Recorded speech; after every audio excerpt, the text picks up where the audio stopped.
अगर एक हिंदू का खून बहेगा तो एक हिंदू के खून के बदले आने वाले समय में हम प्रशासन से एफआईआर दर्ज नहीं करवाएंगे, बल्कि कम से कम 10 ऐसे लोगों की हत्या उससे करवाएंगे जो लोग किसी कतई अब बर्दाश्त की सीमाएं समाप्त हो चुकी हैं। तो आज एक बात बहुत जोर शोर से कही जा रही है, योगी की बात, सन्यास की बात, हिंदू धर्म की बात, राम की बात, ताजमहल की बात, पद्मावती की बात, खिलजी की बात, ये चीजें हमारे सामने रखी जा रही है। हिंदू धर्म क्या है? मैं समझता हूं कि इसको आरएसएस से सीखने की जरूरत नहीं है।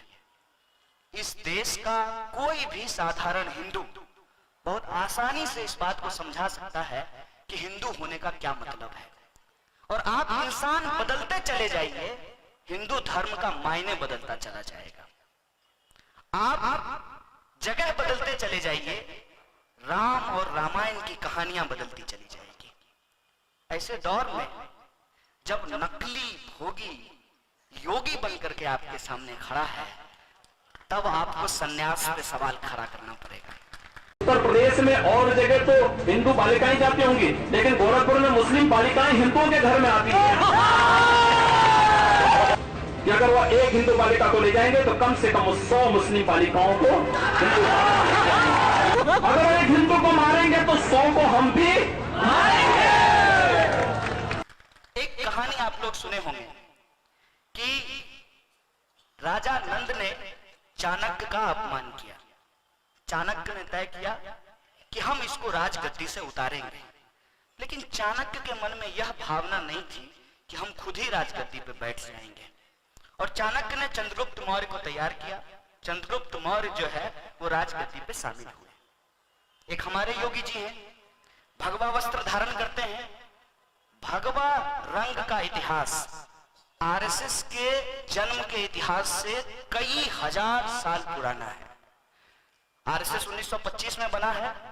महात्मा बुद्ध का जो चीवर था उसका रंग भगवा था।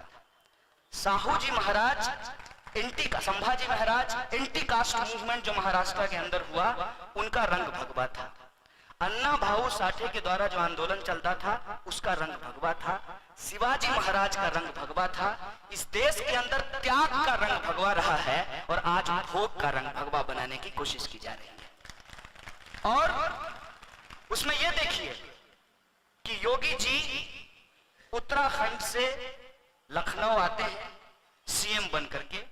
उससे पहले अपना पड़ाव डालते हैं वो गोरखपुर में। एक पूरी छोटी मोटी फौज बना रखी है छोटे मोटे अपराधियों को लेकर के, हिंदू युवा वाहिनी, और हिंदू युवा वाहिनी के लोग जहां निकल जाते हैं आतंक फैला देते हैं। हम तो कभी भी महात्मा गांधी को राष्ट्रपिता नहीं कहा। नाथूराम गोडसे अमर रहे का नारा हमारे कार्यकर्ताओं ने लगाया है। नाथूराम गोडसे हमारे आदर्श हैं। और ये नए जमाने के योगी हैं जो कह रहे हैं कि सन्यासियों को भी शस्त्र उठाना पड़ेगा। जब राज सत्ता अपने राज धर्म को सही तरीके से नहीं निभाएगी तो सन्यासियों को भी गद्दी पर बैठना पड़ेगा। अरे योगी जी, आपके सामने भी केशव चंद्र मौर्य था। आपने चंद्रगुप्त मौर्य की तरह उसको क्यों नहीं सत्ता पे बिठा दिया? ये सवाल मैं आपसे पूछना चाहता हूं। आप चाणक्य होने का ढोंग कर रहे हैं। आप सन्यास धर्म की परंपरा को बदनाम कर रहे हैं। आप हिंदू धर्म के रंगों और प्रतीकों को जनता के मन में खौफ के तरीके से उनके दिमाग में डालने की कोशिश कर रहे हैं। हिंदू युवा वाहिनी के कार्यकर्ता आपस में मारपीट करते दिखे, लेकिन बाद में पिटाई का आरोप दूसरे समुदाय के लोगों पर लगा दिया। लेकिन जब जांच की गई तो सच भी सामने आ गया। हिंदू वाहिनी के कार्यकर्ताओं ने दूसरे समुदाय पर आरोप लगाने के लिए खुद ही ये मारपीट की थी। जब भगवान ने पूरे ब्रह्मांड को रचा है तो मंदिर सिर्फ अयोध्या में क्यों? सिर्फ अयोध्या में क्यों? मंगलयान गया है, राम जी की मूर्ति भेज देते हैं, वहां भी एक मंदिर बन जाएगा। चांद पर भी एक मंदिर बन जाएगा। और ये बात मैं क्यों बोल रहा हूं? यह बात मैं इसलिए बोल रहा हूं कि ये साजिश है। ये साजिश है जिसमें यह दिखाने की कोशिश की जाती है कि आरएसएस सिर्फ मुसलमानों के खिलाफ है। गलत बात है। आरएसएस इस देश के अंदर बुनियादी तौर पर महिलाओं के खिलाफ है, दलितों के खिलाफ है, पिछड़ों के खिलाफ है, आदिवासियों के खिलाफ है। इस देश की परंपरा, संस्कृति, हिंदू धर्म और वो तमाम जो त्याग और संन्यास की परंपरा है उसके खिलाफ है। यह बात इस देश के लोगों को समझना चाहिए। क्यों? क्योंकि हिंदू धर्म में बहुत सारी विविधता की बात की गई है। इसीलिए आप जाइए अलग अलग जगह पे, जो राम के भजन है उसका अंतर आपको पता चल जाएगा। हमारे यहाँ लोग हमेशा बोलते हैं सीता राम, राम से पहले सीता का नाम लेते हैं, कृष्ण से पहले राधा का नाम लेते हैं, और जितनी भी धार्मिक अनुष्ठान होते हैं, इवन कि कोई संगीत का भी कार्यक्रम हो तो राम का वंदना पहले नहीं गाया जाता है, गणेश स्तुति सबसे पहले गाई जाती है।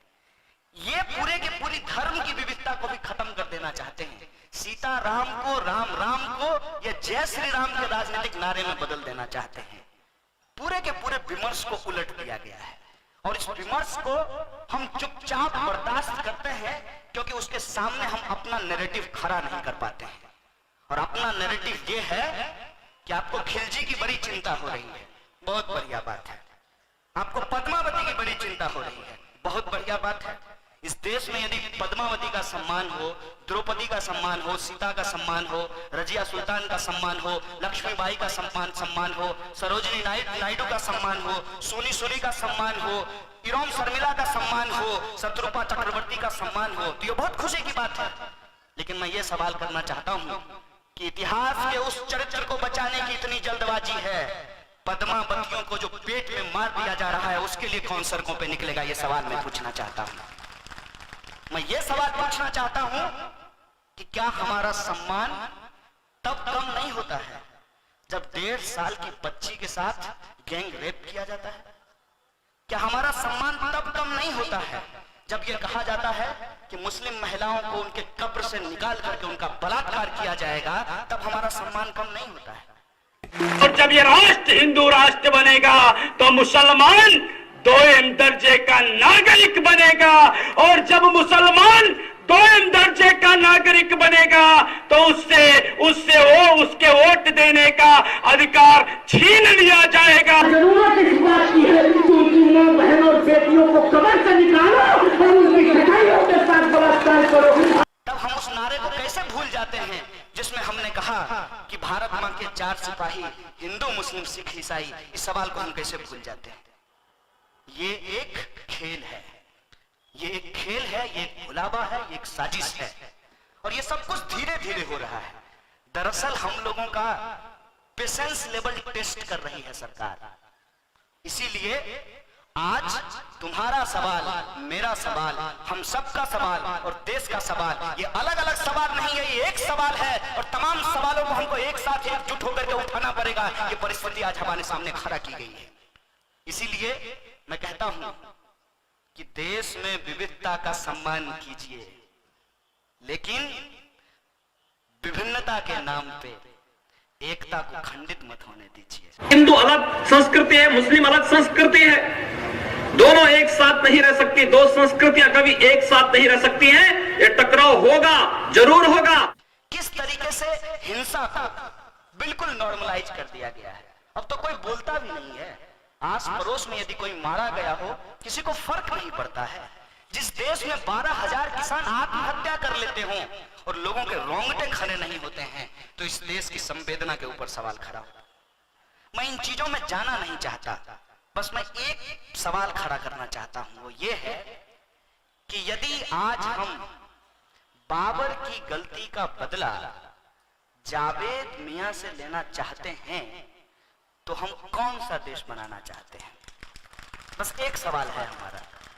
हम ये पूछना चाहते हैं कि राम मंदिर बना दिया जाए, मैंने अयोध्या में ही क्यों, हम तो मिथिला से आते हैं, तो एक जनकपुर में भी बना दिया जाए। नेपाल सरकार को चिट्ठी लिख करके राम और सीता की जो है मंदिर वहां बना दी जाए, और अमेरिका को भी कहा जाए कि हम आपको अपना राम जी दे रहे हैं, आप इनको जरा मंगल पे पहुंचा दीजिए, क्योंकि हम तो पहुंच नहीं पा रहे हैं।